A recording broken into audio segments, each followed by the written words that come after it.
né?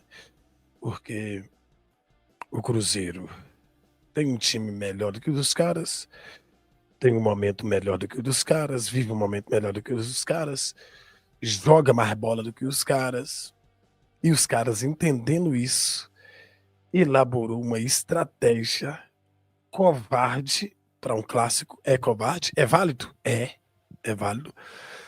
Foi amassado pelo Cruzeiro, escolheu ser amassado, quer dizer, não escolheu, né? Aceitou ser amassado pelo Cruzeiro. Foi covarde, um time sem alma, sem vida, chutando bola para frente o tempo todo, porque não sabia o que fazer com ela, porque o Cruzeiro não permitia, né? Os jogadores do Cruzeiro, todos eles de parabéns, com exceção de nenhum, todos eles de parabéns, fizeram um ótimo jogo, mas não o suficiente para vencer os caras. Meteu bola na trave, finalizou contra os caras 22 vezes, contra 6 finalizações dos caras, mas infelizmente, o resultado acabou não saindo do zero, não por falta de postura do time cruzeirense. Eu havia dito, e o Alex, boa noite para você, meu amigo, um abraço, está dizendo aqui no superchat, né, e já a gente destaca que a gente tinha dito que eles viriam com essa postura, e é nítido que eles viriam com essa postura, porque é um time covarde.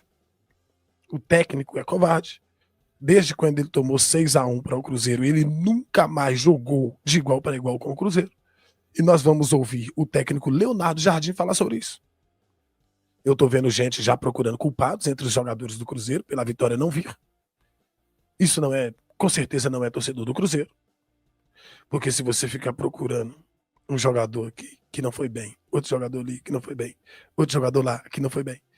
Quem é que não foi bem no Cruzeiro hoje? Todo mundo foi muito bem. O resultado não veio. Isso acontece, sabe por que isso acontece? Porque isso se chama futebol. E sem falar que a arbitragem, ela foi mais uma vez o que não é. Obrigado, Janaína. Abraço pra você.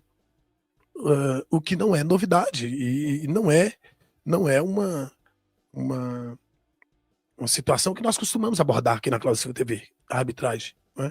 Mas teve pênalti claríssimo para o Cruzeiro, teve jogadores do Atlético que mereciam ser expulsos, e nós não estamos lamentando derrota, a gente está falando o que o jogo foi, um time covarde, faltoso, batendo o tempo inteiro, não querendo jogar, omitindo-se do jogo, e a arbitragem omitindo de fazer o seu trabalho.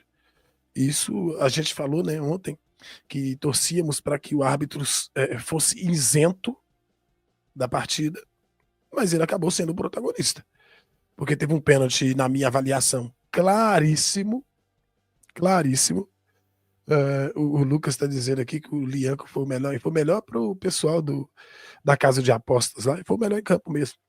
Do lado do Cruzeiro, Fabrício Bruno jogou muito bem, Matheus Pereira jogou muito bem, o Lucas Silva jogou muito bem, o Lucas Romero jogou muito bem.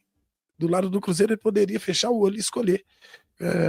Fabrício Bruno, a partida que o Fabrício Bruno fez foi, né, absurda. Ainda sofreu o pênalti não dado pela arbitragem. Na verdade, o árbitro podia ter escolhido em quem ele daria o pênalti naquele. Kaique foi muito bem. O time do Cruzeiro hoje foi muito bem.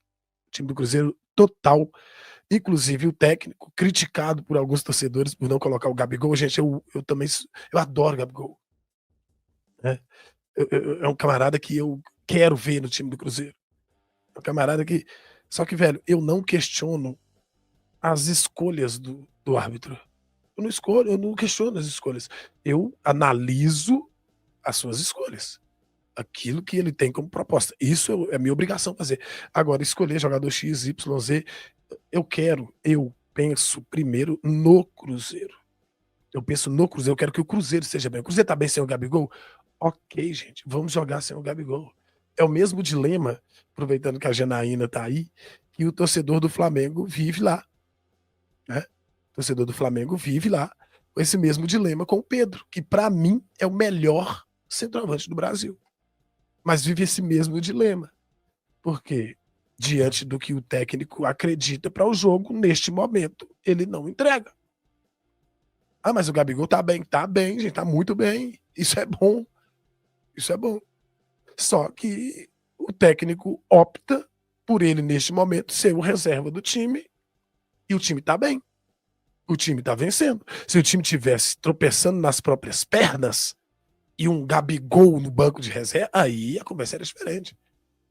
Eu não questiono a arbitragem, as escolhas do técnico, principalmente depois do jogo contra o Flamengo, que o Gabigol saiu do banco de reservas para poder fazer o gol, no momento em que a torcida do Cruzeiro estava lá, né, já apavorada, e o Cruzeiro venceu com o gol do jogador.